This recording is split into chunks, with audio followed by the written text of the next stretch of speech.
MLA Medipalli సత్యం ఇచ్చిన హామీ మేరకు జగిత్యాల జిల్లా మాల్యాల మండలం కొండగట్టు శ్రీ ఆంజనేయ స్వామి ఆలయంలో అర్చకులు చేపట్టిన ధర్నాను విరమించారు.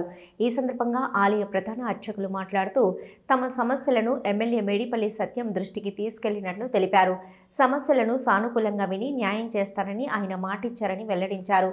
ఎమ్మెల్యే ఇచ్చిన హామీపై నమ్మకంతో భక్తులకు ఎలాంటి ఇబ్బందులు కలగకూడదనే ఉద్దేశంతోనే ధర్నాను విరమించి తిరిగి విధుల్లో చేరుతున్నామని స్పష్టం చేశారు.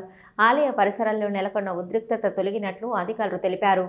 కళ్యాణ్ గారు వచ్చి టీటీడీ తరఫున మనకు రూములు శాంక్షన్ చేయడం జరిగింది. కొంచెం విలువ ఇచ్చాము అంతే. వారికి అంటే 10 నిమిషాలు చేయించవలసిన పూజ ఇంకో 2 నిమిషాలు ఎక్కువ చేయించాము అంతే తప్ప మేము చేసింది ఏం లేదు.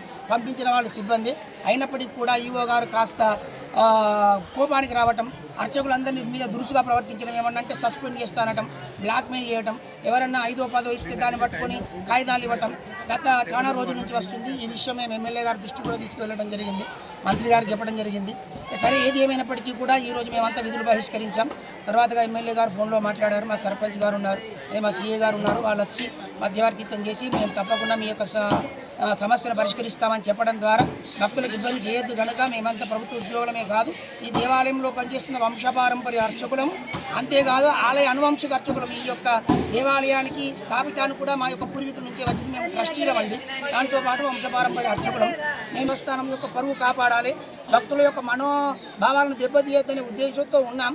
కానీ అర్చకుడు రోడ్డు మీదకి వచ్చిందంటే అది ఏ స్థితిలో వచ్చి ఉంటాడో మీరే అందరూ కూడా చేసుకోవాలి. దీని ద్వారా భక్తులకు ఏమైనా ఇబ్బంది చేస్తుంటే కూడా క్షమించాల్సిందిగా కోరుతున్నాం.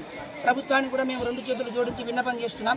కాస్త అర్చకులకు విలువ, గౌరవం, మర్యాద ఉండే విధంగా అధికారులు తీర్చిదిద్దాలి. మా యొక్క ఆలయ ఆచార సాంప్రదాయాల్లో కూడా అధికారులు కూడా జోక్యం తీసుకోవద్దని కూడా 2 చేతులు జోడించి మా అర్చకులందరి తరఫున కూడా మేము కోరుతున్నాము. జై శ్రీరామ్, జై హనుమాన్. ఇందులో పాల్గొన్నటువంటి మా యొక్క సర్పంచ్ గారికి కానివ్వండి, ఎమ్మెల్యే గారికి కానివ్వండి, అందరికీ కూడా కృతజ్ఞతలు తెలియజేస్తున్నాం. నాకు కావాల్సింది ఏమీ లేదండి, అర్చకుల యొక్క మనోభావాలు, దేవాలయ ఆచార సాంప్రదాయం ఇక్కడే కాదు ప్రతి దేవాలయంలో కూడా సక్రమంగా జరిగితేనే రాష్ట్రం అభివృద్ధి చెందుతుంది, రాజుకు క్షేమం ఉంటుంది, ప్రభుత్వానికి క్షేమం ఉంటుంది, లోకానికి క్షేమం ఉంటుంది. కాబట్టి ఇది హిందూ యొక్క సామ్రాజ్యంలో అత్యంత సూక్ష్మమైనటువంటి విషయము. హిందువుల యొక్క మనోభావాలు కూడా చాలా చిన్నగా ఉంటాయి. ఆ మనోభావాలను గౌరవించవలసిన అధికారం అందరికీ ప్రతి ఒక్క పౌరుడికి ఉందని చెప్పి విన్నపం చేస్తున్నాం. జై హనుమాన్, జై శ్రీరామ్. మేము యొక్క భక్తులకు ఇబ్బంది చేయకూడదు కనుక సర్పంచ్ గారు, ఎమ్మెల్యే గారు ఫోన్ ద్వారా తెలిపి ఉన్నారు, సిఐ గారు ఉన్నారు, సర్పంచ్ గారు ఉన్నారు కనుక మా యొక్క భక్తులకు ఇబ్బంది చేయాలని కోరిక లేదు కనుక వెంటనే ఇది విరమిస్తూ భక్తులకు సేవలు చేయడానికి మేము దేవాలయ ప్రవేశం చేస్తున్నాం. ఎందుకంటే ఇది మేము భక్తులను కాపాడుకుంటూనే దేవాలయాలు ఉంటాయి కనుక మళ్ళీ ఇట్లాంటివి కాకుండా చూడవలసిన బాధ్యత కూడా ప్రభుత్వం మీద ఉందని చెప్పి కోరుతున్నాం. మాకు మా ఎమ్మెల్యే గారు మాట ఇచ్చారు, సర్పంచ్ గారు మాట ఇచ్చారు కనుక భక్తులకు ఇబ్బంది చేయొద్దని మేము విధులకు చేరుతున్నాం. జై